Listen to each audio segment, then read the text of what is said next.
Welcome dear students, मैं मोहम्मद सैदुज़्ज़मा अपने इस ट्रायंगल पार्ट 2 के वीडियो में आपका वेलकम करता हूं। मैंने अपने पार्ट 1 के वीडियो में आपको बताया था मीडियन, एल्टीट्यूड, इन सेंटर और सर्कम सेंटर क्या होते हैं।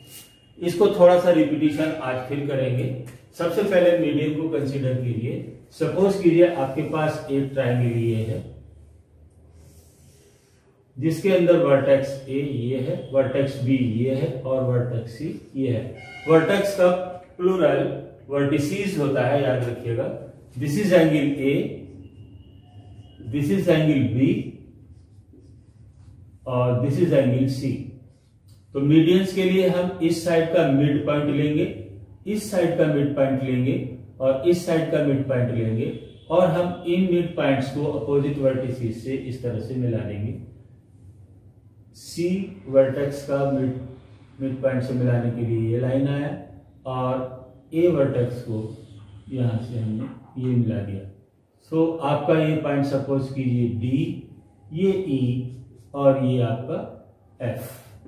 और कल मैंने इसके अंदर बताया था आपको ये इंटरसेक्शन पॉइंट, ये मीडियन तीनों एक ही पॉइंट जी से होकर जाएंगी और इस जी पॉइंट को मैं ट्रायंगल का सेंट्रॉइड भी कहता हूं। G point is also called centroid of triangle.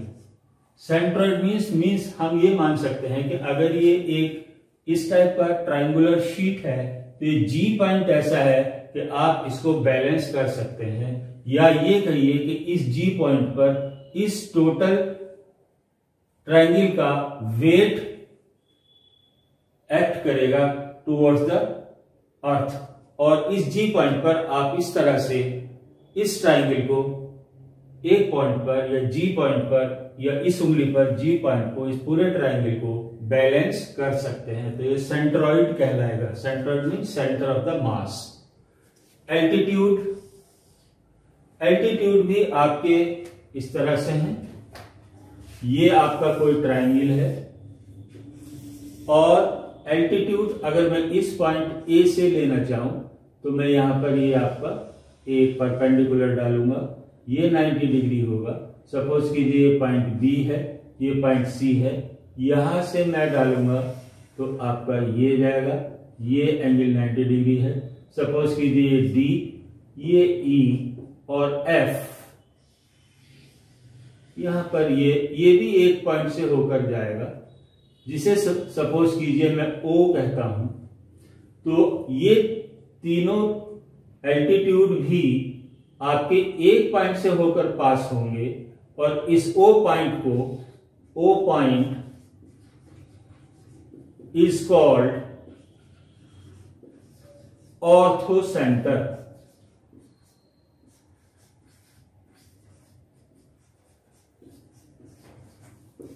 Centre of the triangle. तो ये आपका पॉइंट ऑर्थो सेंटर कहलाता है।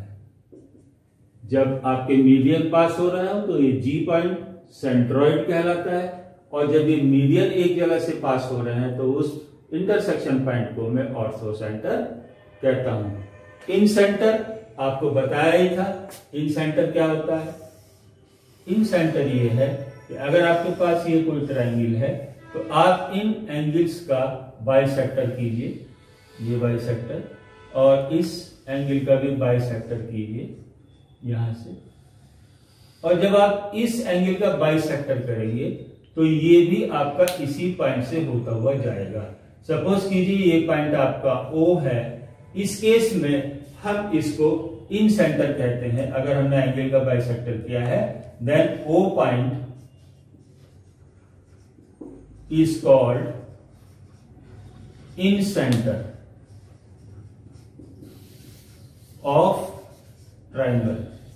और इस O से अगर मैं यहां पर कोई परपेंडिकुलर डिस्टेंस लूं या यहां से कोई परपेंडिकुलर डिस्टेंस लूं या यहां से कोई परपेंडिकुलर डिस्टेंस लूं तो ये तीनों डिस्टेंस इक्वल होंगी और मैं यहां से एक सर्किल इस तरह से इसके अंदर इनको टच करते हुए जो जाएगा तीनों साइड्स को इस तरह से बना सकता हूं। ये सर्किल जो यहां पर बना मेरा, इसको मैं इन सर्किल कहता हूं, इन सर्किल ऑफ ट्रायंगल। और इस सेंटर ओ को मैं कहता हूं incentre of the triangle. Circumcentre में हम क्या करते हैं, सर्कम सेंटर के अंदर हम करते हैं, ये सर्कम सेंटर है। आपके पास सर्कम सेंटर निकालना है तो इस साइड का हाफ कीजिए, बाइसेक्टर बनाइए, ये आ गया यहां पर। इस साइड का भी बाइसेक्टर बनाइए इस तरह से, इन दोनों को मिलाते हुए आगे बढ़ाइए। जहां पर ये कट कर जाएंगे, सपोज कीजिए पॉइंट ओ है, उसी पॉइंट से आपका तीसरी साइड का भी बाइसेक्टर पास होगा इस तरह से। और ये मेरा पॉइंट ओ यहां पर अब कहलाएगा, O point is called circumcentre of triangle. और अगर मैं इस पॉइंट को और यहां से यहां तक की ये डिस्टेंस, ये वाली, या यहां से यहां तक की ये डिस्टेंस, या यहां से यहां तक की ये डिस्टेंस लूं तो ये तीनों आपस में इक्वल होगी। और इस पॉइंट को सेंटर मानते हुए जहां तीनों बाइसेक्टर मीट कर रहे हैं, और यहां से ये या यहां से ये या यहां से ये लेते हुए एक सर्किल बनाओ, तो वो इस ट्रायंगल के वर्टिसेस से होता हुआ जाएगा। और इस सर्किल को मैं इस केस में कहता हूं, ये सर्किल मेरा इसमें कहलाएगा सर्कम सर्किल। तो ये बहुत इंपॉर्टेंट प्रॉपर्टीज है, बहुत इंपॉर्टेंट पॉइंट है। मीडियन का ये पॉइंट सेंट्रॉइड, एल्टीट्यूड का ये पॉइंट ऑर्थो सेंटर, इन सेंटर का ये point in centre of the circle और इसको इन सर्किल। सर्कम सेंटर ये वाला जब हम इसकी साइड का बाइसेक्टर करेंगे, और बाइसेक्शन पॉइंट को हम कहते हैं सर्कम सेंटर। और इसको सर्किल अगर हम सेंटर मान करके बनाए तो ये सर्कम सर्किल कहलाता है। इसको भी आप याद रखें। इसके ऊपर क्वेश्चंस आते हैं कि बताइए सर्कम सर्किल सेंटर का कौन सा है, या सेंट्रॉइड क्या होता है। उसमें 4 ऑप्शन दे देंगे, या आपको फिगर बना देंगे। ये मान लीजिए फिगर बना दी और उसके अंदर 4 ऑप्शन दे दीजिए। पॉइंट जी सर्कम सेंट्रॉइड है, ऑर्थो सेंटर है, इन सर्किल है, सर्कम सेंटर है, कौन सा है। इस टाइप से इसके अंदर आपसे क्वेश्चन 11th एडमिशन के टेस्ट में पूछे जा सकते हैं। पेरीमीटर ऑफ ए ट्रायंगल कुछ नहीं है, the sum of lengths of all 3 sides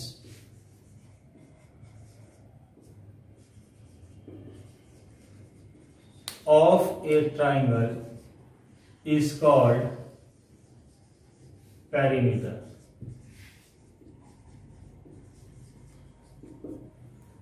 perimeter हम उसको कहते हैं कि कोई भी फिगर हो, उसके अंदर जितनी भी साइड हो, उन सब की लेंथ को अगर हम ऐड कर लें तो जो हमारा आंसर आएगा, उसकी लेंथ को ऐड करने के बाद सेंटीमीटर में, मीटर में, या जिस यूनिट में भी, हम उसको पेरीमीटर कहते हैं।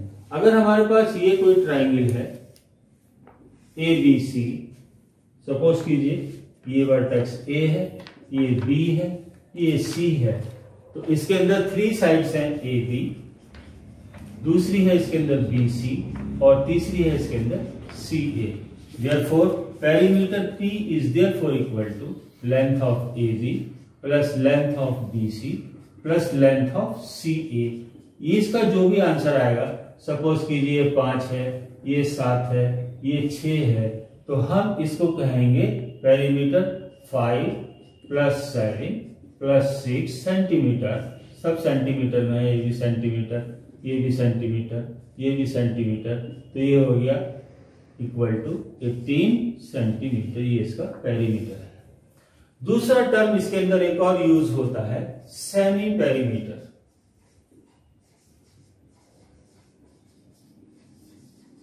Semi means half, perimeter means perimeter, जो भी आपको ये बताया। तो पेरीमीटर के हाफ को हम सेमी पेरीमीटर कहते हैं और इसको स्मॉल एस से डिनोट करते हैं, पेरीमीटर को स्मॉल पी से डिनोट करते हैं। तो सेमी पेरीमीटर हो गया आपका s is equal to p by two, that is equal to for this triangle A B plus B C plus C A by two. अब इसके अंदर आप जरा न्यूमेरिकल वैल्यू ना लेकर के यहां पर सपोज कीजिए मैं इसको कहता हूं ए सेंटीमीटर, ये बी सेंटीमीटर और ये आपका सी सेंटीमीटर लेंथ है इसकी यहां से यहां तक, इसकी ए यहां से यहां तक और इसका बी यहां से यहां तक। तब इसके अंदर पेरीमीटर यहां पर हो जाएगा A plus B plus C और यहां पर पेरीमीटर हो जाएगा आपका A plus B plus C divided by 2। Numerical value लूं तो यहां से 18 सेंटीमीटर पी आया, मेरा पेरीमीटर आया, तो यहां पर एस हो जाएगा 18/2 that is equal to 9 centimetre. ये हमें निकालने की जरूरत क्यों पड़ रही है? जब हम किसी ट्राइंगल का एरिया निकालेंगे, हेरोल्ड्स फार्मूला है, तो उसके अंदर हमें एस की जरूरत पड़ेगी, जो भी मैं आपको आगे बताऊंगा। Now area of the triangle, ये भी बहुत इंपॉर्टेंट है, इसके 2-3 फार्मूले मैं आपको बताऊंगा। सबसे पहले एक फिगर ट्राइंगल का कंसीडर कीजिए। सपोज कीजिए ये आपका एक कोई ट्राइंगल है, हमें इसका एरिया निकालना है। सपोज कीजिए ये पॉइंट ए, ये पॉइंट बी, ये पॉइंट सी वर्टिसेस के पॉइंट्स हैं। अब इसका एरिया निकालने के लिए हमारे पास जो फॉर्मूला है area of the triangle, area of triangle A B C is equal to half of base into height. Half of base into height. अब आप इसके अंदर बेस किसे मानेंगे, हाइट उसके ऊपर डिपेंड करेगा कि क्या होगी। सपोज कीजिए मैं ए और बी, ए बी पॉइंट को या ए बी लाइन को मैं इसके अंदर बेस मानता हूं, तब हाईएस्ट पॉइंट इसका बी सी हुआ। अब इस सी से इस बेस पर अगर मैंने इसको बेस मान लिया इस लाइन को, तो अगर मैं ये परपेंडिकुलर ड्रॉ करूंगा, जैसे मैंने आपको कल बताया था कि परपेंडिकुलर आपका वर्टिकल हाइट होता है, ये एंगल 90 डिग्री होना चाहिए, तो ये इसका एल्टीट्यूड हुआ, एल्टीट्यूड या हाइट। अगर इस पॉइंट को डी मान लूं तो C D is your altitude और हाइट। तो ये हमारा फॉर्मूला है area of the triangle of area of triangle ABC is equal to half into base into height. अब मैं इसमें बेस की बात कर रहा था कि अगर मैंने बेस ये लिया तो हाइट ये होगा। अब सपोज कीजिए मैंने तो ये बेस लिया, आप ये बेस लेना चाहते हैं तो हाइट हम इस पॉइंट से लेंगे। वो कैसे होगी? तो वो आपका इसके अंदर इस तरह से इसके ऊपर आप परपेंडिकुलर एक डालिए, जो यहाँ पर ये 90 डिग्री का एंगल बना है। तब सपोज कीजिए आपका ये पॉइंट अगर ई है तो बेस आपका ये हो गया। इस केस में ये आपका 1/2 इंटू बेस इंटू हाइट ये होगा, दोबारा से मैंने लिख दिया, और बेस इसके अंदर है 1/2, बेस हो गया BC इंटू BC लेंथ कितनी है वो लिखिए, और हाइट हो गया AE। पहले वाले केस में that is equal to 1/2 base मेरा था AB इंटू हाइट CD। अब सपोज कीजिए कोई तीसरा बंदा है, वो कहता है नहीं साहब मैं ना ये बेस लूंगा ना मैं ये बेस लूंगा, मैं तो ये वाली बेस लूंगा। ठीक है भाई, आप ये वाली ले लीजिए। तो यहां से आपका ये परपेंडिकुलर इस तरह से यहां पर ये जाएगा, और ये तीनों परपेंडिकुलर कनकरेंट होंगे। अभी आपको बताया था ऑर्थो सेंटर है, ये एंगल 90 डिग्री है। अब बेस इसके अंदर AC हो गया और हाइट इसके अंदर आपका BF या FB हो गया। तो यहां से भी हम इसको लिख सकते हैं half of into base into height that is equal to 1/2 into AC into BF। अब देखिए ये ट्राइंगल का तीन तरह से फॉर्मूला निकालने का तरीका हो गया, और इसके अंदर different different base and different different height है, लेकिन एरिया ट्राइंगल का एबीसी का ही है। तो हम ये कह सकते हैं कि this is equal to this और this is equal to this, या मैं यहां पर कह सकता हूं 1/2 into A B into C D is equal to 1/2 B C into A E और equal to 1/2 A C into B F. अगर मैं ये तीनों बराबर हैं तो मैं यहां से 1/2 भी उड़ा सकता हूं। खत्म कर दीजिए इसको, ये खत्म हो गया, ये खत्म हो गया, ये खत्म हो गया। तो यहां से एक रिजल्ट आया A B into C D is equal to B C into A E is equal to A C into B F. अब यहां से एक रिजल्ट और डाउन कर दीजिए, इसको सपोज कीजिए मैंने छोड़ दिया, इन दो से एक रिजल्ट ले रहा हूं A B upon B C. मैंने इसके अंदर साइड्स एक दूसरे के नीचे ले ली और यहां पे लिख दिया मैंने ए ई अपॉन सी डी। एक रिजल्ट ये दिया गया यहां पर। ये ट्राइंगल के एरिया से रिजल्ट ड्रॉ हो गया। अब मैं इसको और इसको ले लूं, फिर इसको ले लूं, इसी तरह से इसके अंदर मैं कोई तीन रिजल्ट निकाल सकता हूं। तो ये टेक्निक याद रखिए कि हम एरिया ऑफ द ट्राइंगल से दूसरी कई चीजें भी निकाल सकते हैं। अब ये जो अभी आपको एरिया ऑफ द ट्राइंगल का फॉर्मूला बताया 1/2 इंटू बेस इंटू हाइट, ये तभी एप्लीकेबल है जब आपको बेस का लेंथ मालूम हो और हाइट का लेंथ मालूम हो, या आप ज्योमेट्रिकली उसको कैलकुलेट कर सकते हो। लेकिन इन ए केस अगर आपको हाइट दी ही नहीं है और ना आपके पास ऐसा कोई जरिया है जिससे कि आप कोई हाइट उसकी निकाल सके, मान लीजिए क्वेश्चन बुकलेट में आपको उसकी साइड्स दे दी, बेस दे दिया और हाइट तीनों साइड्स दे दी और हाइट निकालने का उसके अंदर कोई जरिया नहीं है। जैसे फॉर एग्जांपल अगर आपको इसके अंदर इस तरह से यहां पर ये एक फिगर दे दी जाए ट्राइंगल की, जिसका नाम रख दिया ए बी सी, और यहां से यहां तक किया जाए कि ये साइड ए है और ये साइड यहां से लेके यहां तक बी है,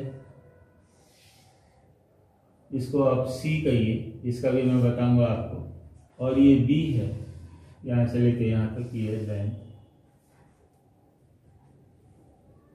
देखिए एंगल बी ये है, तो इसके अपोजिट जो साइड है उसको हम स्मॉल बी से डिनोट करेंगे, और अगर ये एंगल ए है तो यहां पर हम इसको ए से डिनोट करेंगे, और ये अगर एंगल सी है यहां पर तो हम इसको सी से डिनोट करेंगे। ये इसका कन्वेंशन है, तरीका होता है कि एंगल सी के सामने की साइड सी, एंगल ए के सामने की साइड ए, एंगल बी के सामने की साइड बी हम कहते हैं, नाम रखते हैं। जब आप हायर क्लास में जाएंगे तो इसी तरह से नाम रखे जाएंगे, ये मैंने आपको अभी बता दिया। अब इसके अंदर हाइट नहीं दी हुई है हमको, तो इसके अंदर हम फॉर्मूला, एक हेरोन्स फॉर्मूला है, इसको बच्चे हीरोइन फॉर्मूला के नाम से भी याद रखते हैं। हीरोइन वही पिक्चरों वाली, फिल्म वाली, बट ये हेरोन्स फॉर्मूला है। ये कहता है कि अगर इसकी तीनों साइड्स की लेंथ दी हुई है किसी ट्राइंगल की, तो पहले आप इसका सेमी पेरीमीटर एस निकालिए, which is equal to half of perimeter, that is equal to A plus B plus C upon 2, और मैंने इसको एस से डिनोट कर दिया। तब ये कहता है कि area of triangle A B C is equal to square root of S, यानी कि सेमी पेरीमीटर, इसकी जो भी वैल्यू आए, into S minus A, S minus B और एस माइनस सी, यानी कि area of the triangle as per Heron's formula is your S minus A multiplied by bracket S minus B multiplied by bracket S minus C. इसके अंदर कोई altitude नहीं दिया हुआ है, सिर्फ तीनों साइड ए बी सी, और ए बी सी की मदद से मैं पेरीमीटर ए प्लस बी प्लस सी निकाल सकता हूं, और जब पेरीमीटर निकल गया तो पेरीमीटर का हाफ एस है, तो एस भी मैं निकाल सकता हूं पेरीमीटर को हाफ करके। अब इसके अंदर आप एक स्पेशल केस कंसीडर कीजिए कि सपोज कीजिए आपके पास एक ये ट्राइंगल है जो कि इक्विलेटरल है। सपोज कीजिए पॉइंट ए ये पॉइंट बी, ये पॉइंट सी, और ये इक्विलेटरल ट्राइंगल है। ये लेंथ भी ए है, ये लेंथ भी ए है, क्योंकि इक्विलेटरल में तीनों साइड्स आपस में इक्वल होती हैं, और ये भी आपकी साइड ए है, लेंथ इसकी ए है यहां से यहां तक। तो यहां से पेरीमीटर इसके अंदर कितना हो गया, perimeter P is equal to A plus B की जगह भी ए प्लस सी की जगह भी ए, ये आपका पेरीमीटर हो गया, that is equal to 3a। Semi perimeter S is equal to P by 2, P की वैल्यू है 3a, तो ये 3a बाई 2 हो गया। एरिया ऑफ ट्राइंगल क्या होगा, area of triangle is equal to ये formula, that is equal to S minus a, S minus b और S माइनस c। S की वैल्यू हम यहां पर 3a बाई 2 रखेंगे, तो यहां से आपका ये हो गया square root of S 3a by 2, यहां से 3a बाई 2 माइनस a, फिर 3a बाई 2 माइनस a, और फिर 3a बाई 2 माइनस a। अब 3a बाई 2 माइनस a की वैल्यू फाइंड कर लीजिए। 3a बाई 2 माइनस a की वैल्यू हो गई, यहां से एलसीएम दिया 2, तो 3a minus 2a that is equal to a by 2। तो इतने की वैल्यू a बाई 2 आई, इसकी भी वैल्यू a बाई 2 आएगी, इसकी भी वैल्यू a बाई 2 आएगी। तो एरिया ऑफ ट्राइंगल यहां से हो गया square root of 3a by 2 ये वाला, यहां से into a by 2 into a by 2 into a by 2, या ये हो गया आपका इस तरह से 3a बाई 2, इस 3 को मैंने बाहर लिख लिया, a बाई 2 को इस a बाई 2 के साथ लिख लिया, इंटू a बाई 2, और इसको यहां पर multiplied by a by 2 into a by 2, that is equal to 3 square root of 3a square by 4 into a square by 4। अब a स्क्वायर जब हम स्क्वायर रूट से निकालेंगे तो a स्क्वायर बाई 4 बाहर आ जाएगा, अंडर रूट 3 बचेगा। तो ये आपका हेरोइन फॉर्मूले की मदद से किसी भी इक्विलेटरल ट्राइंगल का, किस ट्राइंगल का, किसी भी इक्विलेटरल ट्राइंगल का, इक्विलेटरल जिसकी तीनों साइड बराबर हो, ये फॉर्मूला आ गया कि area of an equilateral triangle is equal to a square by 4 under root 3, या a हमारा क्या है, side of the triangle, that is equal to side square by 4 under root 3, या इसको ऐसे भी लिख सकते हैं under root 3 by 4 into side square. तो ये फॉर्मूला आप ध्यान रखिए, किसी भी इक्विलेटरल ट्राइंगल का एरिया निकालने के लिए हम ये फॉर्मूला डायरेक्ट भी इस्तेमाल करेंगे। और आपके 11th के एडमिशन टेस्ट में अगर इस टाइप का कोई क्वेश्चन आता है तो आप इस फॉर्मूले को डायरेक्ट इस्तेमाल करके ट्राइंगल का एरिया निकालेंगे और निकाल सकते हैं इजीली इन एक line. Now very important property, the area of a triangle between two parallel lines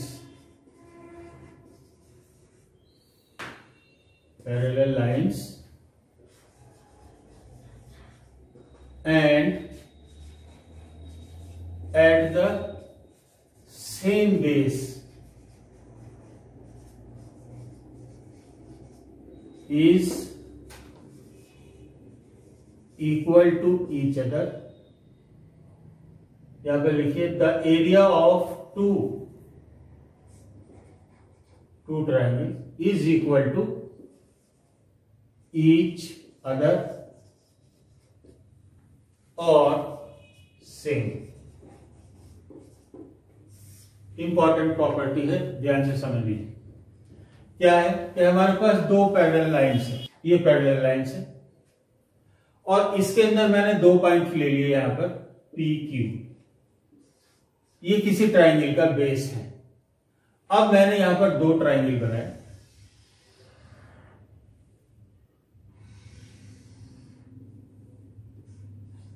ये PQR, और एक ट्राइंगल मैंने इसके अंदर यहां से ये बनाया,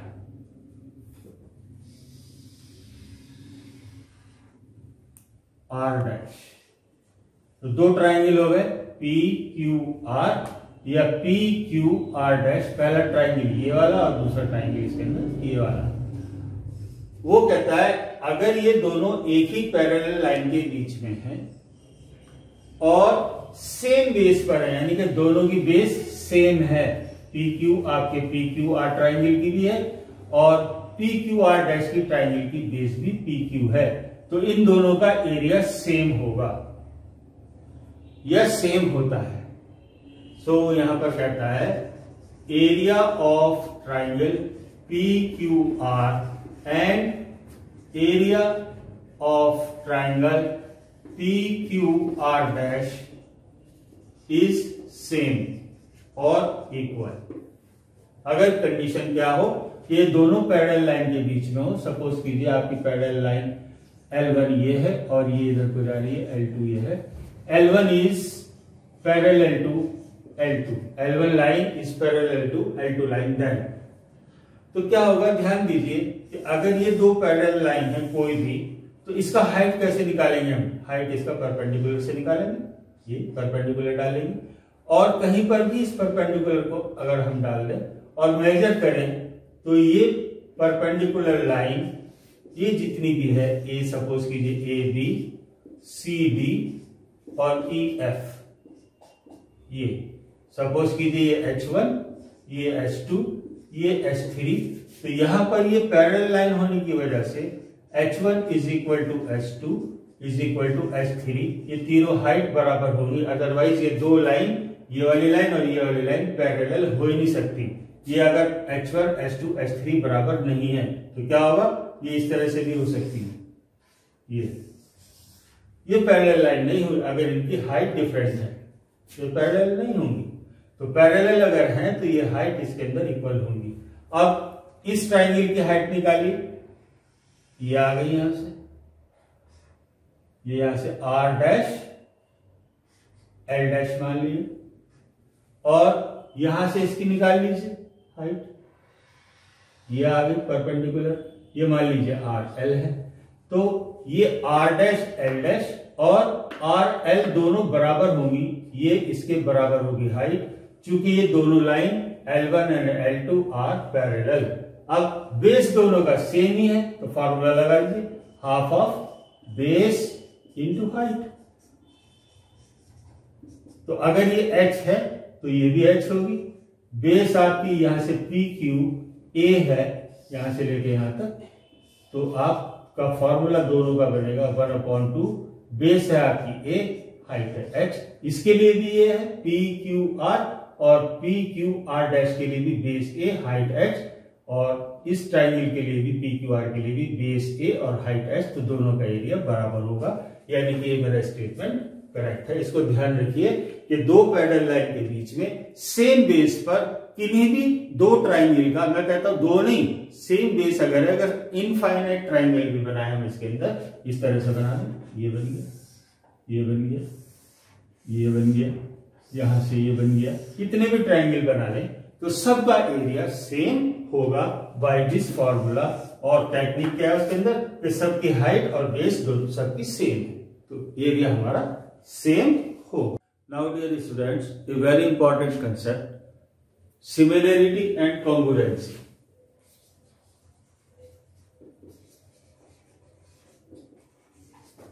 एंड कॉन्ग्रुएंस, इन दोनों में बहुत कंफ्यूजन सा आप लोगों को रहता है, तो आज इसे समझ लीजिए क्या है सिमिलैरिटी क्या है और कॉन्ग्रुएंसी क्या है। चलिए हम सिमिलर ट्राइंगल की बात करते हैं। सिमिलर ट्राइंगल क्या है और कॉन्ग्रुएंट ट्राइंगल क्या है, सिमिलैरिटी क्या है और कॉन्ग्रुएंसी क्या है, हम इसके बारे में बात करेंगे। इसके बारे में आप छोटे बच्चों को बहुत कंफ्यूजन रहता है कि what is similarity, what is congruency, तो थोड़ा सा डिफरेंस है, समझ लीजिए इसको आज अच्छे से अपने दिमाग में चलिए इसको स्टार्ट करते हैं, मैं आपको बताता हूँ। सपोज कीजिए हम सिमिलर ट्राइंगल्स की बात करते हैं। हमारे पास दो ट्राइंगल है ABC और दूसरा ट्राइंगल है DEF। ये ट्राइंगल नंबर 1 है, ये ट्राइंगल नंबर 2 है। आप देख रहे होंगे इस बोर्ड पर ये ट्राइंगल साइज में छोटा है और ये ट्राइंगल साइज में बड़ा है। इसके अंदर एंगल A ये है, इसके अंदर एंगल B ये है, इसके अंदर एंगल C ये है, इसके अंदर ये एंगल D है, ये एंगल E है, ये एंगल F है। अब इस ट्राइंगल का एंगल A कॉरस्पॉन्ड करता है एंगल D से। सपोज कीजिए एंगल, ये वाला एंगल इससे कॉरस्पॉन्डिंग एंगल है, यानी कि ये एक ही साइज में रखे हुए हैं, तो ये एंगल A इस ट्राइंगल में इससे कॉरस्पॉन्ड करता है या इससे मैच करता है। Similarly angle B triangle E से और एंगल से मैच करता है। तो मैंने यहां पर लिखा है सिमिलरिटी के लिए angle A must be equal to angle D, angle B must be equal to angle E and angle C must be equal to angle F, यानी कि ये एंगल्स बराबर होने चाहिए। पहली कंडीशन इसके अंदर, एसेंशियल कंडीशन ये है, एसेंशियल कंडीशंस। दूसरा है इसके अंदर कि AB साइड कॉरस्पॉन्ड करती है इससे, ये इससे कॉरस्पॉन्ड करती है या मिलती जुलती है या मिलती है।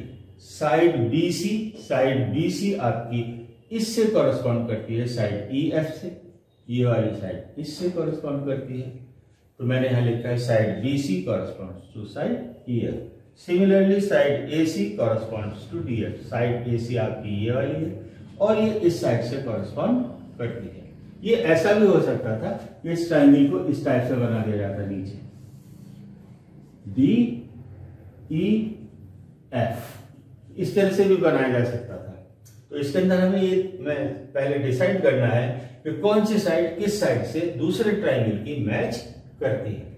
अब तीसरी कंडीशन इसके अंदर है आपकी ये वाली कि कोरस्पॉन्डिंग साइड्स का रेशियो। अब इसके अंदर एक बात ध्यान रखने वाली ये है कि आप पहले अगर इस ट्राइंगल की कोई सी साइड ले रहे हैं तो उसी से कोरस्पॉन्डिंग दूसरे ट्राइंगल की साइड लेंगे। ऐसा नहीं है, आपको ध्यान रखना है कि पहले बार आपने रेशियो निकालते हुए इस साइड को न्यूमरेटर में रख लिया और फिर जब आपने दूसरी साइड का रेशियो लिया तो आपने इस साइड को न्यूमरेटर में रख लिया। अगर इस साइड का रेशियो, इन साइड्स का रेशियो निकालते हुए इस ट्राइंगल का साइड्स का रेशियो निकालते हुए इस ट्राइंगल की किसी भी साइड को हमने फर्स्ट टाइम न्यूमरेटर में रखा है या डिनोमिनेटर में रखा है, तो सेकंड साइड का रेशियो निकालते हुए भी हमें इसी ट्राइंगल की साइड को, जिस ट्राइंगल को भी हम चूज करना चाहिए, जरूरी नहीं कि पहले कोई करे, किसी भी ट्राइंगल को, तो उसी ट्राइंगल की साइड को हमें न्यूमरेटर या डिनोमिनेटर में रखना है जो हमने पहले किया था। तो यहां पर मैंने इस ट्राइंगल की साइड को न्यूमरेटर में रखा है और इस ट्राइंगल की साइड को मैंने डिनोमिनेटर में रखा है। तो AB साइड कॉरस्पॉन्ड करती है मेरी DE से, तो मैंने यहां पर कॉरस्पॉन्डिंग रेशियो निकालने के लिए लिया AB/DE।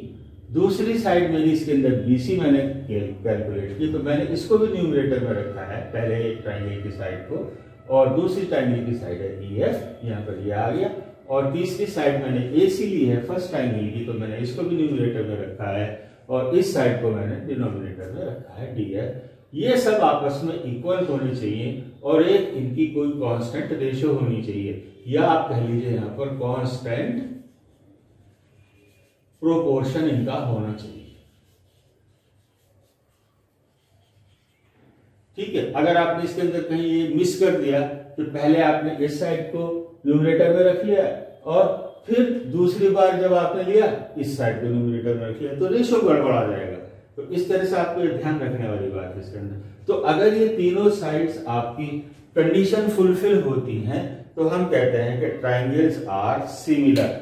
अब सिमिलरिटी को आप देसी भाषा में समझ लीजिए, देहाती भाषा में, देहाती लैंग्वेज में, देहाती जबान में समझ लीजिए कि सपोज कीजिए आप गए फोटोग्राफर की दुकान पर, अपने फॉर्म पर फोटो चिपकाने के लिए, फोटो बनवाने के लिए गए, तो आपने उसके फोटोग्राफर ने फोटो खींचा, तो आपको फोटो बना करके उसने पासपोर्ट साइज, जो साइज भी आपने कहा आपको दे दिया। अब आपका साइज और फोटो का साइज डिफरेंट है, एक आप साइज में बड़े हैं एक्चुअली और फोटो में वो साइज छोटा है, बट प्रोपोर्शन कांस्टेंट है। ठीक है, प्रोपोर्शन कांस्टेंट है। इस तरह से हम ये कह सकते हैं कि हमारा फोटो और हम सिमिलर है, तो फोटो और आप खुद सिमिलर हैं, तो इस तरह से हम, बट उसमें आप किसी भी चीज का प्रोपोर्शन अपने से और आपका फोटो जो है सिमिलर चीज, जैसे नाक है मान लीजिए, होंठ है या माथा है या बाल है, बाल का स्टाइल है, तो जो आपके बालों की लेंथ होगी या नाक की लेंथ होगी, आपके फोटो के अंदर जो लेंथ है वही आपकी आंख की या होठों की, और फोटो के अंदर जो है वो कांस्टेंट होगी। तो सिमिलरिटी, जैसे आपने, आप खुद हैं और आपका फोटो है, these two things are similar. इसी तरह से ट्रायंगल में बड़ा छोटे की बातें, ये साइड आपकी फोटो के अंदर भी ये वाली राइट आंख आपके फोटो की राइट आंख से सिमिलर होगी, बाई आंख से होगी। इसी तरह से आपका इसके अंदर ये एंगल इससे इक्वल होगा, ये एंगल इससे इक्वल होगा, ये एंगल इससे इक्वल होगा। ये तो एसेंशियल कंडीशन है। दूसरी साइड्स कॉरस्पॉन्ड, ये साइड कॉरस्पॉन्ड करेगी इससे, ये साइड कॉरस्पॉन्ड करेगी इससे, ये साइड कॉरस्पॉन्ड करेगी इससे, चाहे वो बड़ी हो या छोटी हो। बट दूसरी और इंपॉर्टेंट चीज जो एसेंशियल कंडीशन में है, इनके रेशियोज जो है वो कांस्टेंट होंगे। और रेशियोज निकालते हुए मैंने आपको इंपॉर्टेंट बात बताई कि अगर आपने इस ट्रायंगल का कोई साइड लिया है, उसको न्यूमरेटर में रखा है, तो आप जब दूसरी साइड लेंगे तो इसी की साइड को न्यूमरेटर में रखेंगे। इसका ऐसा नहीं करेंगे, पहले इसको न्यूमरेटर में रख लिया और फिर इसको न्यूमरेटर में रख लिया। अगर इसको डिनोमिनेटर में रखा है तो दूसरी बार भी इसी की साइड को आप डिनोमिनेटर में रखें। तो ये है सिमिलर ट्रायंगल। तो आप इसके अंदर ध्यान रखिए, आपका फोटो और आप खुद आर सिमिलर। अब इसी के बाद हम बात करेंगे आपकी कॉन्ग्रुएंसी और कॉन्ग्रुएंट ट्रायंगल।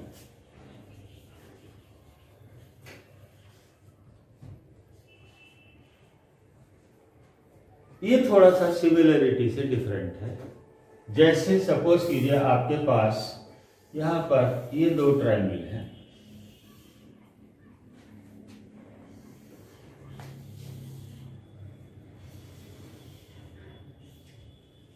ये ए बी सी और ये डी ई एफ। इसके अंदर ये एंगल ए है, ये एंगल बी है, ये एंगल डी है, यहां पर ये एंगल ई है, ये एंगल एफ है और ये एंगल सी है।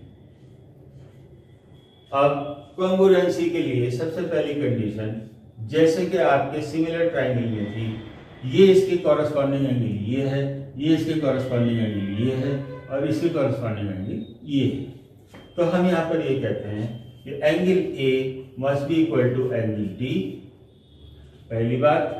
दूसरा, angle B must be equal to angle E, और तीसरी बात यहां पर angle C must be equal to angle F. तो आप ये कहेंगे सर आपने क्या बदलता है, ये तो सिमिलरिटी में भी, यस सिमिलरिटी में भी है और कॉन्ग्रुएंसी के अंदर भी है। नंबर 2, हमने कहा था ये साइड इसके कॉरस्पॉन्डिंग है, ये साइड इसके कॉरस्पॉन्डिंग है और ये साइड इसकी कॉरस्पॉन्डिंग है। तो कॉरस्पॉन्डिंग ना हो करके इसके अंदर हम कहते हैं side A B is equal to side D E, पहली बात। दूसरी बात कहेंगे हम इसके अंदर side B C is equal to side E F, और तीसरी बात हम कहेंगे इसके अंदर side A C is equal to side D F. तो देखिए वहां कौन अप्रोच करती थी या कॉरस्पॉन्डिंग थी, यहां पर एग्जैक्टली इक्वल है। क्या है? एग्जैक्टली इक्वल, एग्जैक्टली इक्वल है। तो यहां पर साइड्स जो है कॉन्ग्रुएंसी में ए बी डी ई आपका इक्वल होगी, side B C side E F की, ये कॉरस्पॉन्डिंग साइड है, आपस में इक्वल होगी। साइड ए सी और साइड DF ये भी आपस में इक्वल होंगी, वहां पर कॉरस्पॉन्ड करती थी। अब जब ये सबकी सब आपस में इक्वल हैं तो इनके corresponding ratios, number 3 sides corresponding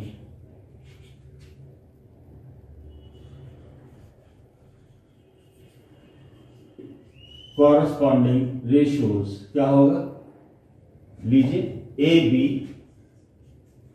इसके अंदर कॉरस्पॉन्डिंग साइड DE थी, is equal to side BC upon side EF, और इसी तरह से यहां पर side AC upon side DF, ये आपस में बराबर होंगे। आप कहेंगे आपने तो पहले में भी बराबर बताया था, लेकिन उसके अंदर वो वैल्यूज अलग अलग थी, छोटा बड़ा ट्राइंगल था। यहां पर भी आप इसको ट्राइंगल 1 मान लीजिए, इसको ट्राइंगल 2 मान लीजिए, लेकिन इसमें हमने यहां पर कह दिया कि AB DE के बराबर है, BC EF के बराबर है, AC DF के बराबर है, तो ये कट करके क्या आ गया, सब इक्वल है, तो यहां रेशियो इनका 1 आ गया। तो कॉन्ग्रुएंट ट्राइंगल में साइड का जो रेशियो है वो हमेशा 1 होता है, और कॉन्ग्रुएंट ट्राइंगल में, सॉरी सिमिलर ट्राइंगल में रेशियो जो है वो प्रोपोर्शनली कांस्टेंट होता है। 1/2 भी हो सकता है, 1 भी हो सकता है, 3 भी हो सकता है, बट कॉन्ग्रुएंट ट्राइंगल्स में ये साइड का कॉरस्पॉन्डिंग रेशियोज हमेशा 1 होगा, कॉरस्पॉन्डिंग साइड का रेशियोज। इसके अंदर भी वही बात ध्यान रखनी है कि अगर मैंने पहले ट्राइंगल की कोई साइड ली है तो दूसरे ट्राइंगल और उसको न्यूमरेटर में रखा है, तो दूसरी बार जब मैं इस ट्राइंगल की साइड लूंगा तो उसको भी मुझे न्यूमरेटर में ही रखना होगा। इसके अंदर मुझे ये भी पहले डिसाइड करना होगा कि कौन सी साइड किस साइड के कॉरस्पॉन्डिंग है। आपको ट्राइंगल टेढ़ा मेढ़ा बिल्कुल सिमिलर नहीं दिया जाएगा। या अब इसको आप एक देहाती जबान में ये समझ लीजिए कि जैसे आप शीशे के ऊपर, मिरर के ऊपर अपना हाथ इस तरह से रख दें, इस तरह से, तो उसके अंदर आपका इस हाथ का जो इमेज बनेगा वो एग्जैक्टली उसके ऊपर ओवरलैप कर जाएगा। यानी कि जो आपके हाथ का साइज होगा वही आपकी इमेज का साइज उसके ऊपर इस तरह से मैच कर जाएगा, यानी कि रेशियोज हमेशा इक्वल होंगे। अगर ऐसी कंडीशन है तब हम कहते हैं triangles are congruent.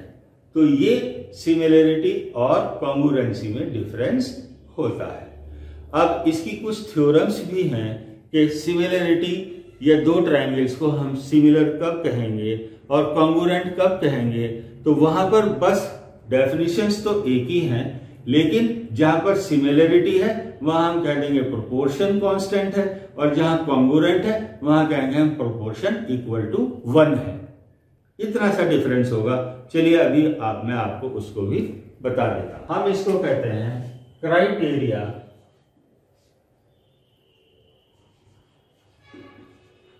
For similarity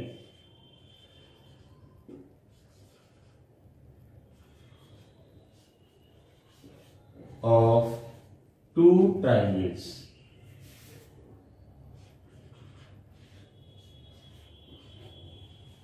क्या क्या क्राइटेरिया है, या यहां पर ये भी कह सकते हैं क्राइटेरिया फॉर कॉन्ग्रुएंसी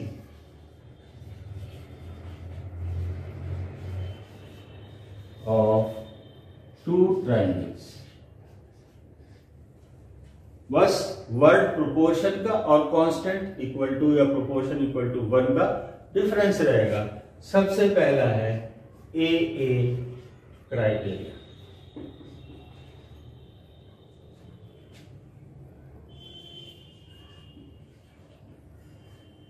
अगर किन्हीं दो ट्राइंगल के दो कॉरस्पॉन्डिंग एंगल्स बराबर हो, मैंने क्या कहा, मैंने कहा अगर किन्हीं दो ट्राइंगल के कोई दो कॉरस्पॉन्डिंग एंगल्स बराबर हो तो वो ट्राइंगल सिमिलर होगा। ठीक है। सिमिलरली मैं कह सकता हूं कि अगर किन्हीं दो ट्राइंगल के दो कॉरस्पॉन्डिंग एंगल इक्वल हो तो वो कॉन्ग्रुएंट ट्राइंगल होगा। तो कॉन्ग्रुएंसी में और सिमिलरिटी में ये क्राइटेरिया जस्ट सेम है। आप पीछे देखिए वीडियो रिवाइंड करके, तो उसके अंदर मैंने आपको बताया angle A is equal to angle B which is corresponding to A. Similarly angle B is equal to angle E, और सिमिलरली मैंने आपको बताया angle C is equal to angle F. तो इस तरह से उसके अंदर जो आपका पहला वाला है वो इसके अंदर ए क्राइटेरिया कहलाता है। इसको हम ए क्राइटेरिया भी कह सकते हैं। ए फॉर यहां पर ये या ये एंगल से मतलब है, एंगल्स। कैसे? अब आपके पास ये दो ट्रायंगल हैं, सपोज कीजिए एंगल ये पॉइंट ए बी सी, ये एंगल ए, ये एंगल बी, ये एंगल सी, और आपके पास ये दूसरा है ट्रायंगल, सिमिलरिटी के लिए ले रहा हूं, ये एंगल ए है, सॉरी यहां पर डी लीजिए, ये एंगल डी है, ये पॉइंट ई है तो ये एंगल ई हो गया, ये angle F, angle point F है तो एंगल एफ हो गया। अब ए कॉरेस्पॉन्ड करता है डी से, बी कॉरेस्पॉन्ड करता है ई से, और सी कॉरेस्पॉन्ड करता है एफ से। अगर ये आपस में इक्वल हैं, दो कोई से भी ट्रायंगल, सपोज कीजिए एक ये ट्रायंगल और आपका एक ये ट्रायंगल, ये कॉरेस्पॉन्ड करते हैं डी से और एफ से, तो ये ट्रायंगल कॉन्ग्रुएंट है। ये एक इसके अंदर कंडीशन है। अब भाई बी का क्या होगा, ई का क्या होगा? आपको पता है कि किसी भी ट्रायंगल के इंटीरियर एंगल का सम क्या होता है, 180 होता है। तो ये और ये दोनों आपस में इक्वल हो गए। बी की वैल्यू मैं निकाल सकता हूं, एंगल बी हो गया यहाँ पर 180 में से आप इन दोनों को प्लस करके घटा दीजिए, angle A plus angle C. अब एंगल ए एंगल डी के बराबर है, एंगल बी एंगल एफ के बराबर है। अगर मैं यहाँ पर एंगल एफ निकालने, एंगल ई निकालने की कोशिश करूं तो ये भी होगा 180 minus angle D plus angle F, ये होगा। अब ये angle A angle C, angle D angle F दोनों बराबर हैं, तो यहां पर बी और एफ भी, बी और ई भी आपस में बराबर होंगे। सपोज कीजिए ये 45, ये 60, ये 45, ये 60, तो ये दोनों बराबर हो गए। अब 60 45 105, 105 के 180 में से घटाया तो ये आया 75। यहां पर भी कितना आएगा, ये भी 75 या 75 आएगा, तो ये अपने आप ही आपस में इक्वल हो गया। तो मैं यहां पर कह रहा हूं ए आर। लेकिन यहां पर दूसरा क्राइटेरिया मुझे देखना होगा, जो मैच करना होगा मुझे, कि कॉरेस्पॉन्डिंग साइड का रेशियोज सेम है या नहीं है, तब मैं इसको सिमिलरिटी कह दूंगा। दूसरा क्राइटेरिया है SAS। क्या है इसका माने? साइड एंगल साइड, यानी कि दो साइड हो, उनके बीच का एंगल हो। जैसे सपोज कीजिए ये साइड और आपका ये साइड है, और इन दोनों के बीच में एंगल बी है, तो कॉरेस्पॉन्डिंग साइड इसका ये हुआ, ये वाला, और दूसरा साइड इसके अंदर बीसी जो है मेरा ये वाला, इसका कॉरेस्पॉन्डिंग साइड आपका EF वाला साइड ये हो गया। तो अगर किन्हीं दो ट्रायंगल के दो साइड के दो साइड्स और उनके बीच का एंगल आपस में, कॉरेस्पॉन्डिंग साइड्स के बीच का एंगल बराबर होते हैं, तो हम या रेशियोज, साइड और साइड के रेशियोज आपस में बराबर है और उनके बीच का एंगल आपस में बराबर है, तो हम इसको कहेंगे SAS सिमिलरिटी क्राइटेरिया, और ये ट्रायंगल सिमिलर बताएगा। सिंपली ये देख करके कि इस साइड का रेशियो और इस साइड का रेशियो, इस साइड का रेशियो और इस साइड का रेशियो ये सेम है, और इन दोनों के बीच का एंगल B, यहां पर एंगल E आपस में इक्वल है, तो ट्रायंगल कॉन्ग्रुएंट, सॉरी सिमिलर हो गया। समझ में आ गया? तो इस तरह से हम ये कह सकते हैं कि SAS ट्रायंगल की सिमिलरिटी हमें दे सकती है। तीसरी इसके अंदर है आपकी SSS क्राइटेरिया।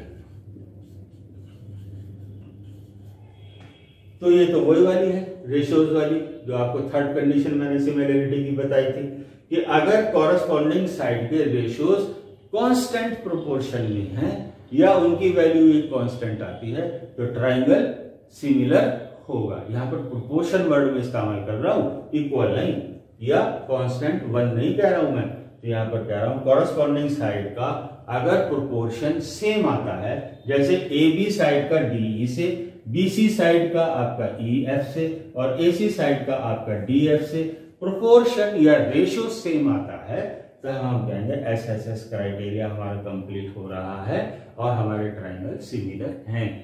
तो ये आपका इसके अंदर ट्राइंगल की सिमिलरिटी के 3 क्राइटेरिया थे। ए क्राइटेरिया जिसे हम ए भी कह सकते हैं, S criteria side angle side भी हो सकता है, और तीसरा है एस यहाँ पर एस फिर से समझ लीजिए साइड, 2 साइड और उनके बीच का एंगल, इसलिए इसको बीच में लिखा है कि 2 साइड और उनके बीच का एंगल हो। जैसे आप इस तरह से भी बना सकते हैं, ये हो गया, ये साइड, एक पहली साइड ये है, दूसरी साइड ये है, इन दोनों के बीच का एंगल ये है, अगर ये पॉइंट ए है तो इस तरह से 2 साइड और उनके बीच का एंगल, तो यहाँ पर इस एंगल को बीच में लिखा है एस, ये triple S criteria corresponding side के रेशियोज आपस में एक कांस्टेंट वैल्यू देते हैं, कांस्टेंट प्रोपोर्शन है, चाहे वो 1/2 हो, चाहे वो 1 हो, चाहे वो कुछ भी हो।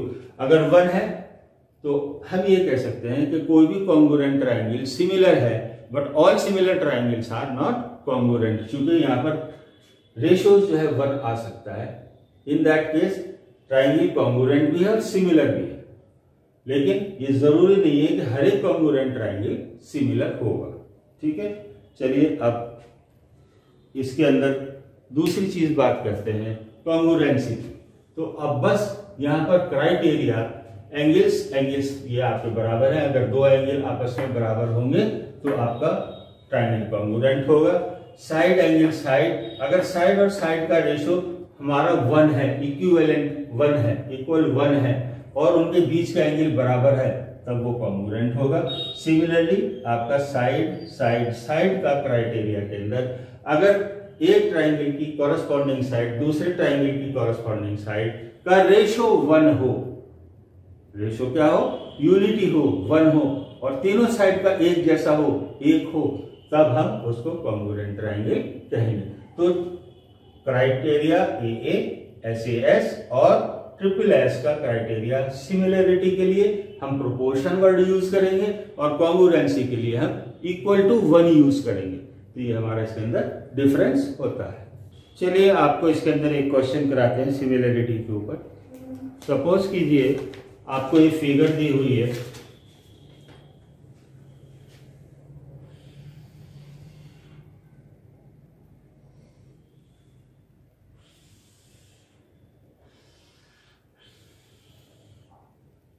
ये पॉइंट बी है, ये पॉइंट ए है, ये पॉइंट यहां पर सी है, ये पॉइंट डी है और इसके अंदर एक लाइन ये भी दी हुई है।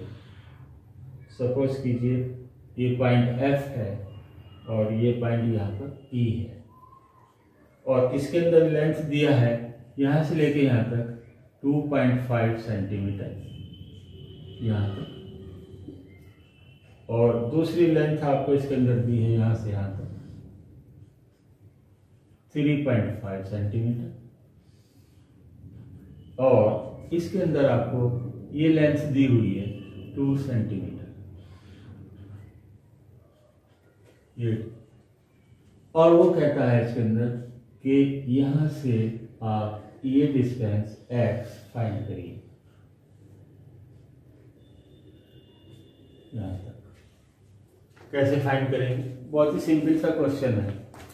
इसके अंदर हम क्या करेंगे कि यहां से इस पॉइंट को इस तरह से आगे बढ़ाएंगे और हम इसको यहां से इसको इस तरह से आगे बढ़ाएंगे। सपोज कीजिए ये पॉइंट ई एफ जी है।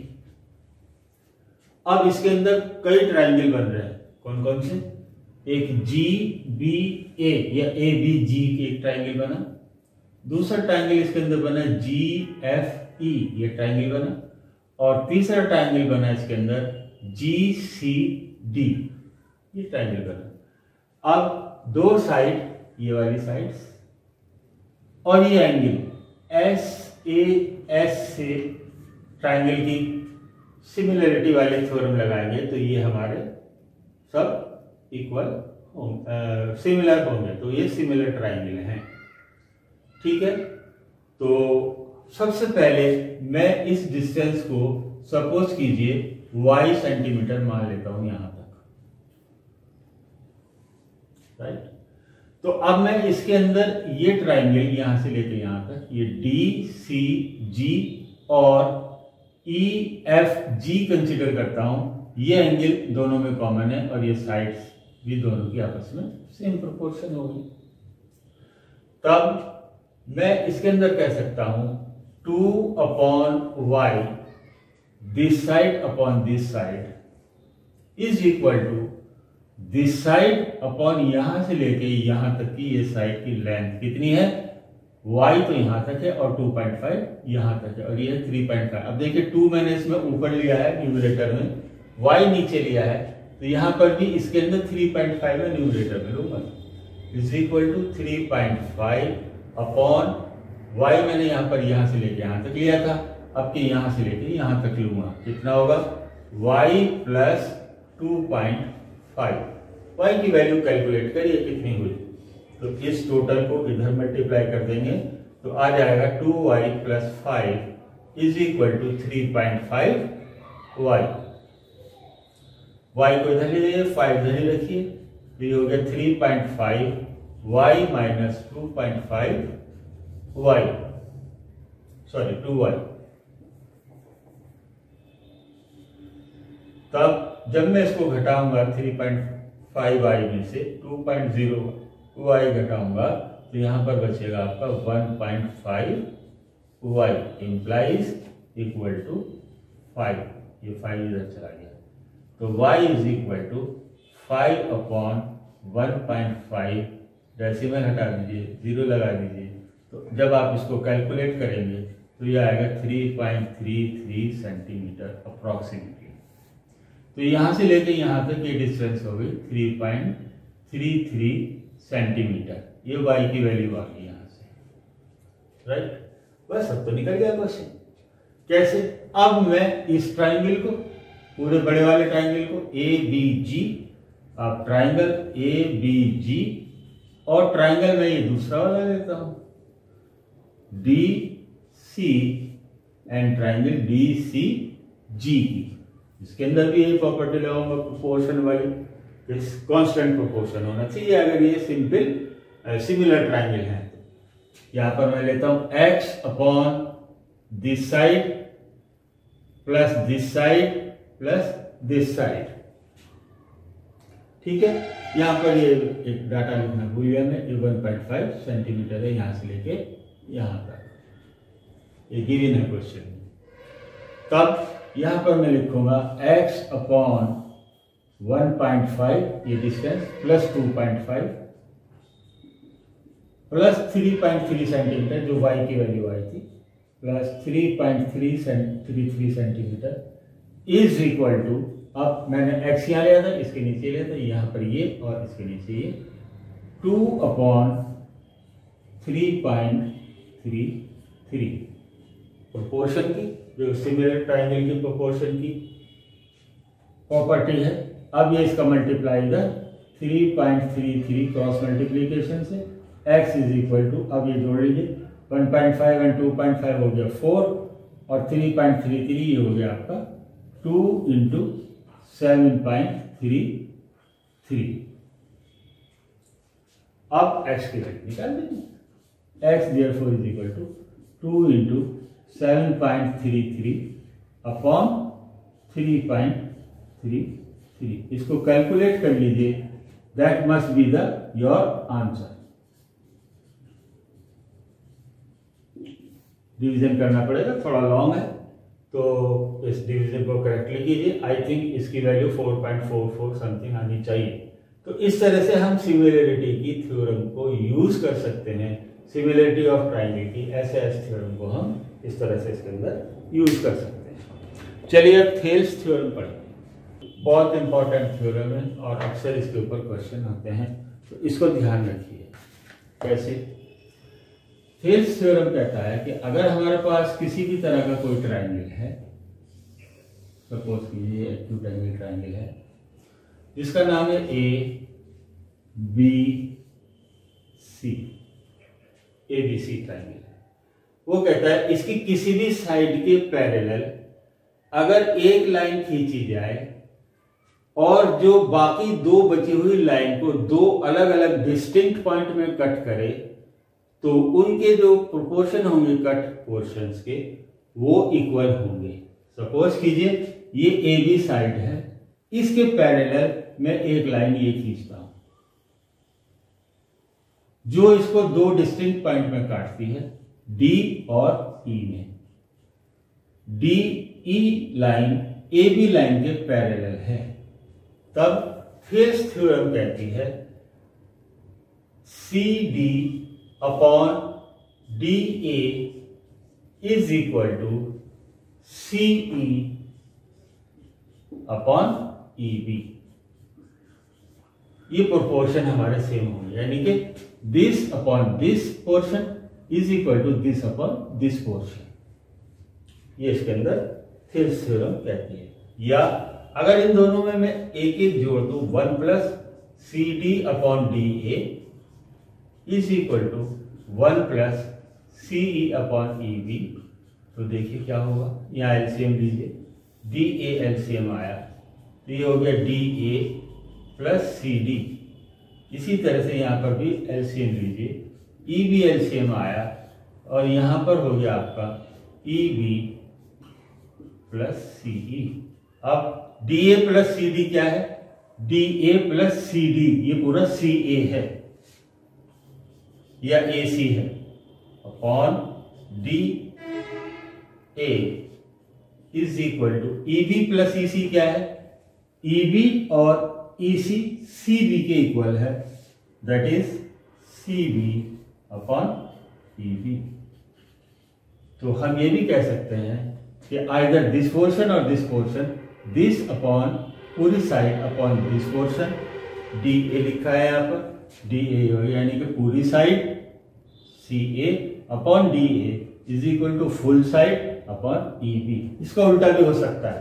कैसे कि मैं इसको ऊपर ले जाऊं, इसको रिवर्स कर दूं, D A upon C D करूं और ई बी अपॉन सी ई करूं, तब इसके अंदर 1 1 जोड़ूं तो ये आपका इस पोर्शन के डिवीजन के लिए हो जाएगा। यानी कि ये आ जाएगा C A upon C D is equal to C B upon C ई।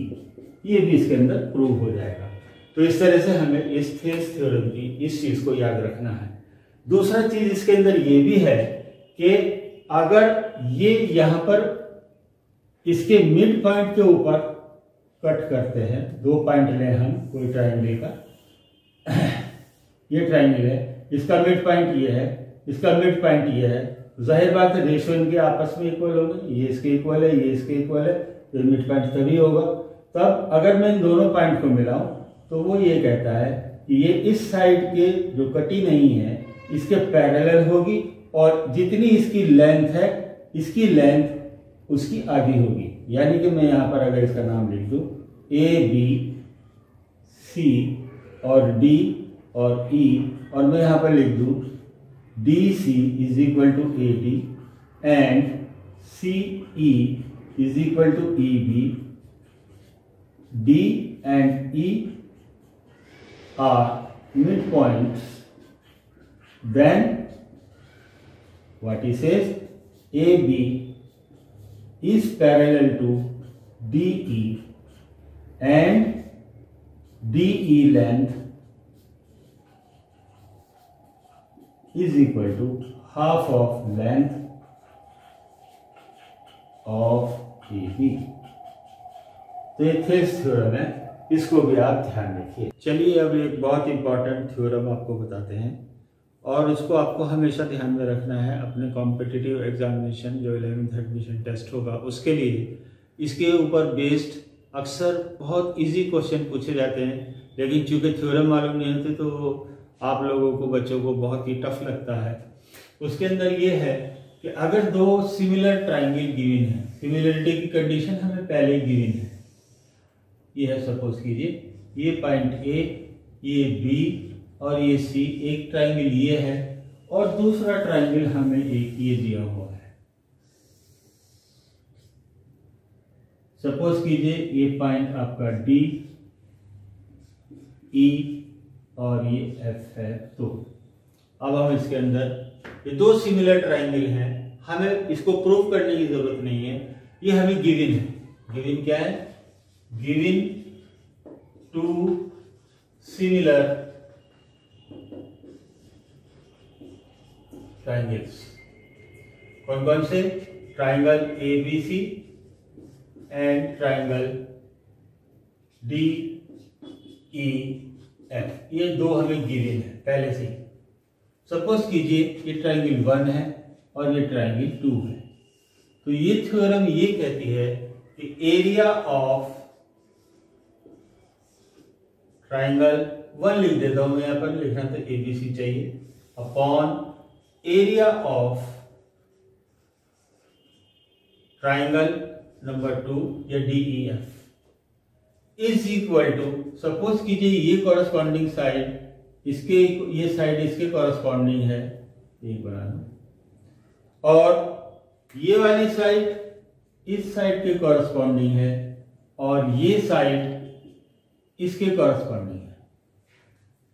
तो यहां एरिया का आपको ध्यान रखना है कि कॉरस्पॉन्डिंग साइड इस ट्रायंगल की जो होगी वो होगी आपकी, सपोज कीजिए A B upon E F. तो एरिया जो है इसका स्क्वायर के इक्वल होगा। अगेन दूसरी कॉरस्पॉन्डिंग साइड ये है और वो है उसकी डी एफ, इसकी है ए सी, तो ये होगा A C upon D F का होल स्क्वायर, और बराबर होगा आपका A B upon D E का स्क्वायर। अब इसके अंदर आपको साइड्स दे देगा, एक का एरिया दे देगा, दूसरे का एरिया पूछ लेगा, या इसके अंदर आपको ये एरिया दे दिया, ये एरिया दे दिया, ये साइड दे दी, ये साइड निकलवा लेगा, या इसके अंदर इसका एरिया दे दिया, ये साइड दे दी, ये साइड दे दी, या ये साइड और ये साइड, ये साइड ये साइड, इससे कोई सी एक दे दी और सेकंड के एरिया पूछ लिया।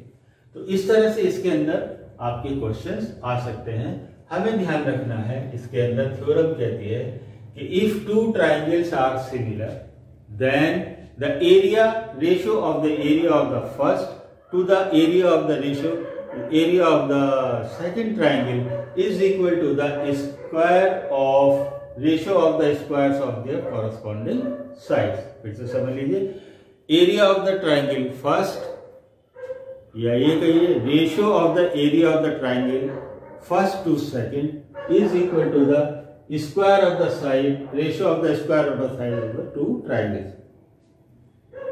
या ये थ्योरम ये कहती है कि ratio of the areas of the two triangle is equal to the square ratio of the squares of the